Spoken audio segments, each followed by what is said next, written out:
जय जोहार संगवारी हो, आप मन के हमारे चैनल में बहुत बहुत स्वागत है। संगवारी हो, जैसे कि आप मन हमन वादा करे रहे कि आप मन हमारे रोज हमारे छत्तीसगढ़ के अद्भुत ऐतिहासिक, राजनीतिक और प्राकृतिक जानकारी देते रहो। तो आज आप मन बर हमन एक ठंग नवा जानकारी लेकर आए हैं संगवारी हो, जो कि है सन 2000 में जोगी जी बिना चुनाव के कैसे मुख्यमंत्री बन गए।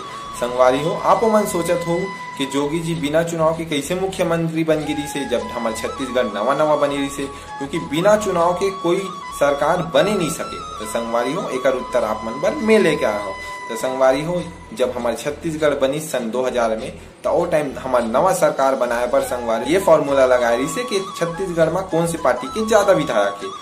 संगवारी हो, पिछला चुनाव में जितना जन विधायक जीते रही से उनमें सबसे ज्यादा कांग्रेस पार्टी की रही से और दूसरा नंबर में बीजेपी पार्टी की रही से और कांग्रेस पार्टी बहुमत में रही से। ओकरे कारण कांग्रेस पार्टी के अजीत जोगी जी प्रथम मुख्यमंत्री बन गिरी संगवारी हो और अपन सरकार चलाई से। और वो पूरा 5 साल भर सरकार नहीं चलाई संगवारी हो, सन 2000 से सन 2003 तक ही ओकर सरकार चली से। तो संगवारी हो, आप मन जानकारी कैसे लगी समझ कमेंट बॉक्स में बताओ। अगर आप मन हमारे चैनल में नवा हो तो लाइक शेयर सब्सक्राइब करो। अगर आप मन हमारे इंस्टाग्राम में देखा था तो फॉलो करे बर जन भूलो। बहुत बहुत धन्यवाद। जय जोहार, जय छत्तीसगढ़।